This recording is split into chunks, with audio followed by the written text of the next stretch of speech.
What's going on, fellow A-plusers? It's your boy Adam Perez. I'm back with a brand new video for you guys today as we're set to get into the season finale. That's right, episode number 9 of Agatha All Along. We're finally at the end of the Witch's Road, to certainly say the least. And this episode certainly did not disappoint, as it really felt sort of like an epilogue episode, right? Like I felt like episode number 9 was very much the crescendo, the tipping point, if you will, to like really sort of wrap things up.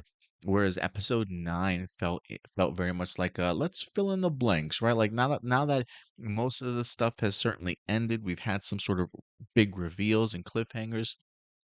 Let's try and tighten this up a little bit neatly while giving us some backstory. I did find it fascinating that the majority, or at least half of this episode, was really set back into like the 1700s.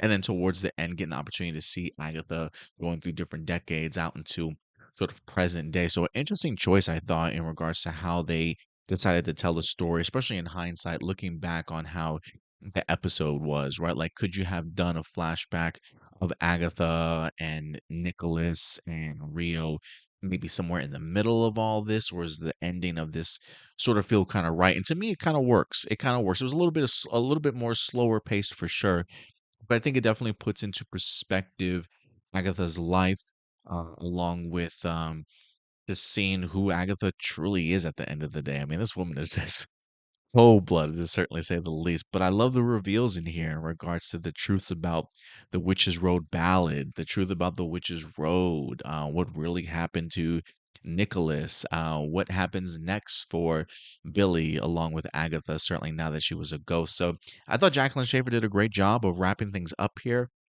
and really leaving things open to whatever that next adventure certainly might be. I don't know if Marvel Studios has Jacqueline Shaffer sort of contracted for anything else. And look, I've said this before and I'll say it again, man. If the rumors of a Scarlet Witch movie are in fact true, I definitely want to see it. I want Jacqueline Shaffer to certainly be part of it. I know we have ourselves a Vision Quest series that's supposed to be coming up that's going to be focusing a little bit more on Vision and where he went after Westview. Because I think for me, I am kind of fascinated to not only find out where's Tommy at, because clearly Billy has brought Tommy back to life, found his soul, put his soul inside of a child that unfortunately died in drowning that we saw in the episode number 8. So clearly he's out there sort of living his life and trying to get himself together and understand what's going on. So clearly you got to find Tommy. And if anything, I'm really fascinated to see, like, do they even search for their parents at any particular point in time, right? How far down the line will we go before Billy and Tommy actually find their parents? How will Vision bump into them? Where is Scarlet Witch? There's definitely a lot of questions answered, or a lot of questions that need to be answered. Whether or not we get any in Vision Quest, or in a future MCU movie, who certainly knows? But I am interested to see where these characters go, and I'm really glad that we got ourselves at least a Wiccan here, aka Billy Maximoff, in the MCU right now. But guys, if anything, also I will say I am fascinated too about just what that relationship now between Billy and Agatha is gonna be, especially based off of what we just saw between Agatha and Wanda in WandaVision. If Wanda ever does come back around, how will she feel about the idea of Agatha really molding and helping shape her son into who he eventually does become, right? I mean, the fact that she's going to be the one that's there for them, this whole season has felt very much sort of like that mother son relationship, one that even Agatha herself couldn't separate herself from at some points in time, feeling connected, feeling like a protector, feeling like this is her son. Even mentioning here, like it's times when you say things like that you remind me of him, right? So there is, regardless of how dysfunctional it is, there is a mother and sort of son bond that these two have definitely um, grown to have throughout this season. And if anything, they stick around together.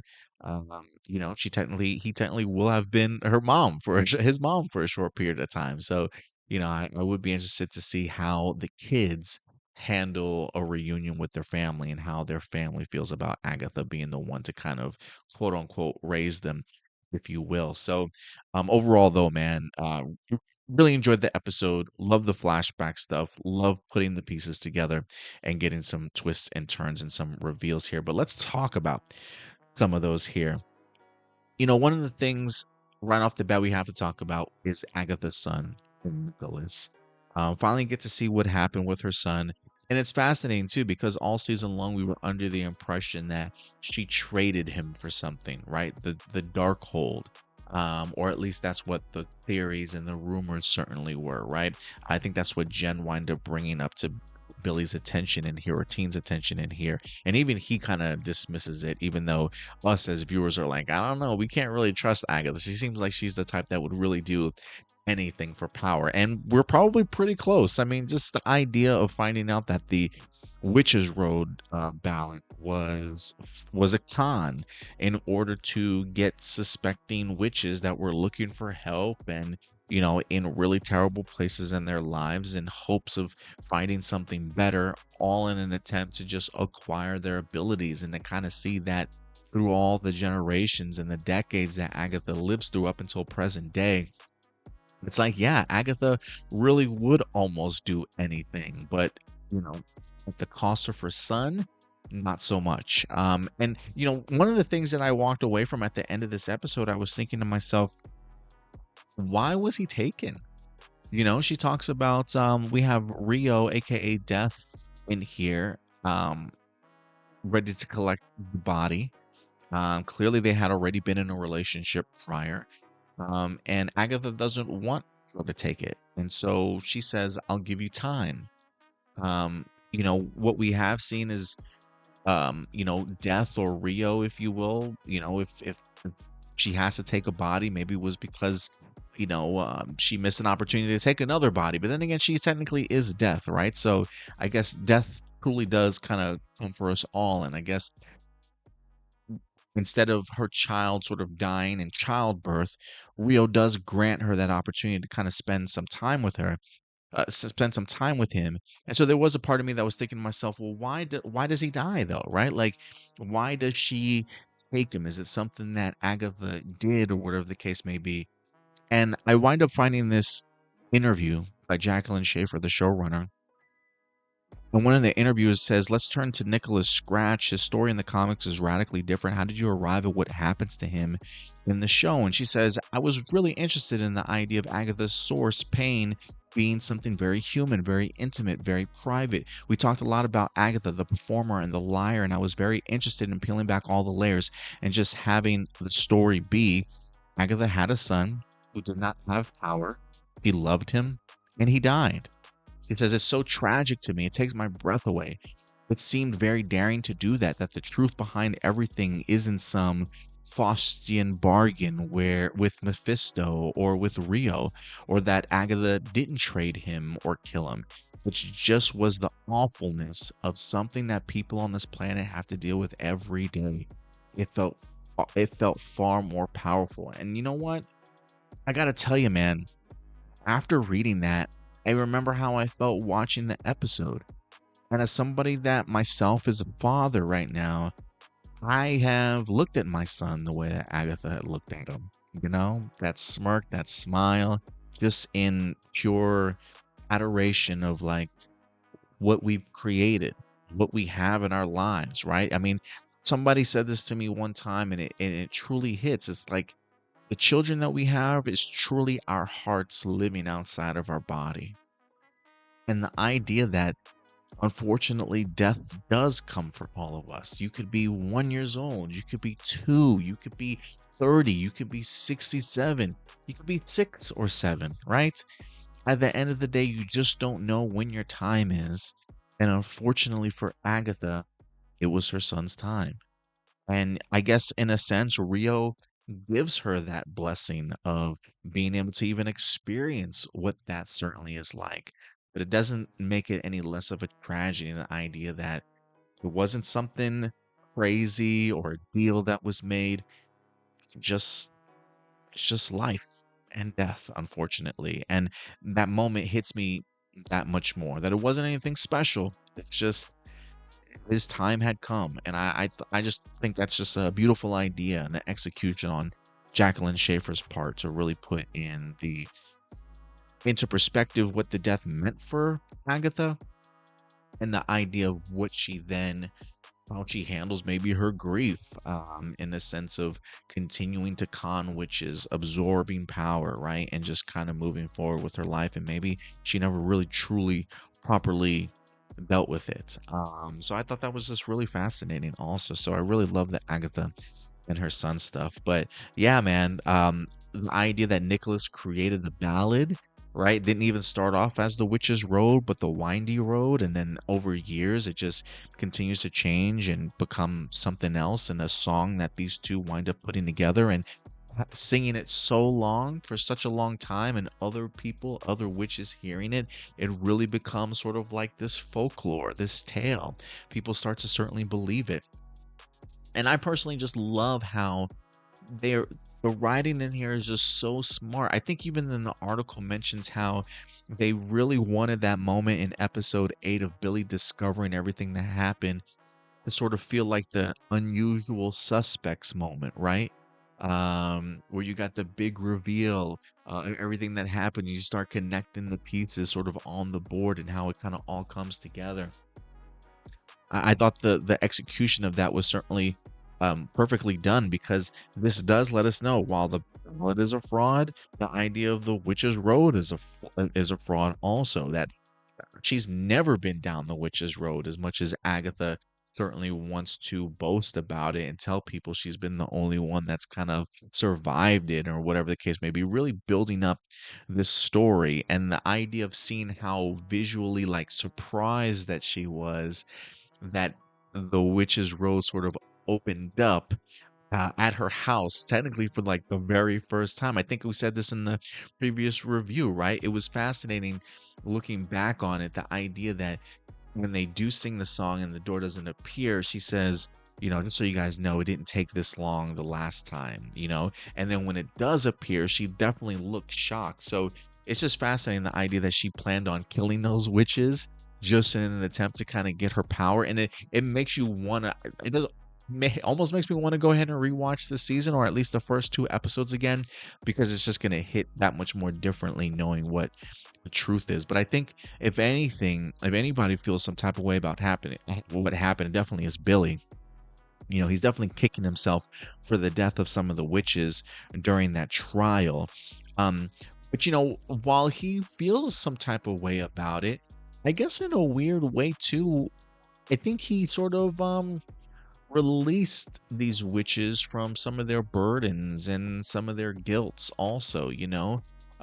Alice does something that she had been wanting to do her whole entire life, and she achieved that by breaking the curse that was on her family. Lillian knew that this was going to be her moment, and she spent this moment being a hero, and giving people an extra sense of belief in themselves, especially when it comes to somebody like Jen also. And finding some level of peace and understanding for her own life, and how these time jumps have kind of all led to sort of this moment and a much better understanding for her, right? um i do I will say I do love, I mean, Jen finds out about her bonding, gets her powers back, gets saved, if you will, in here.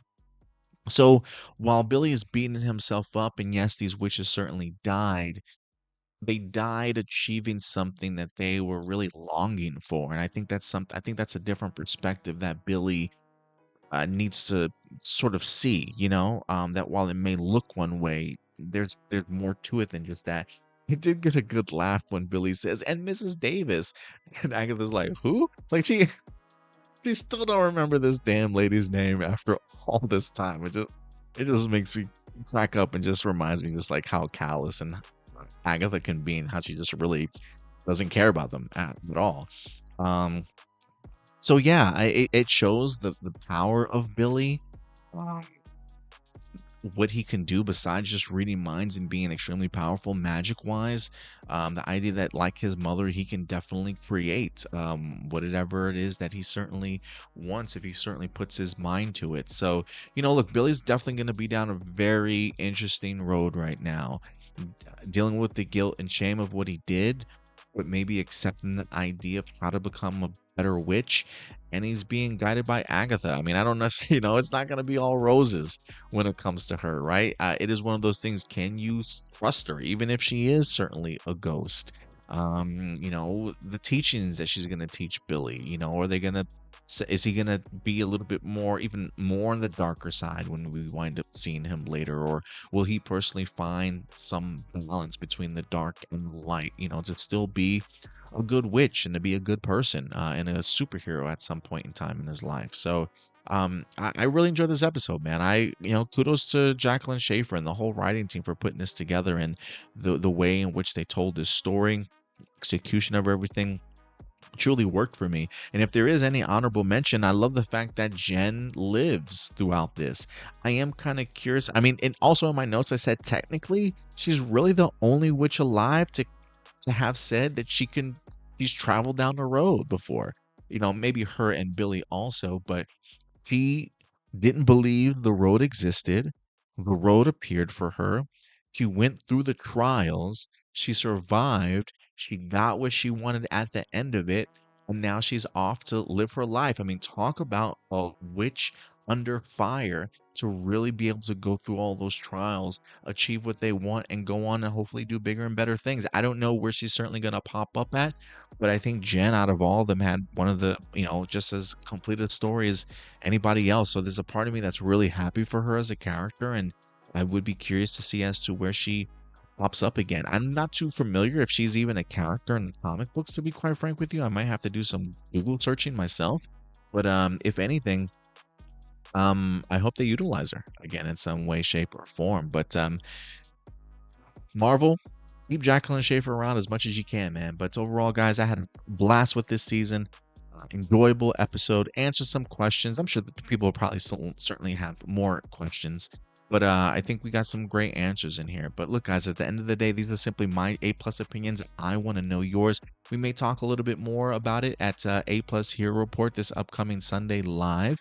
If I've got Stuart on board, maybe I'll see if he's checked out the season finale and what he thought of the season as a whole. But overall, man, for me personally, probably like top 4 MCU television shows for me personally. But look, at the end of the day, these are my A+ opinions. I want to know yours. Let your thoughts be known in the comment section box below. We'll definitely go ahead and continue this conversation. But until next time, do me a big favor, y'all. Take care of yourselves, take care of each other, and keep it A+. I'll talk to you guys later. Bye.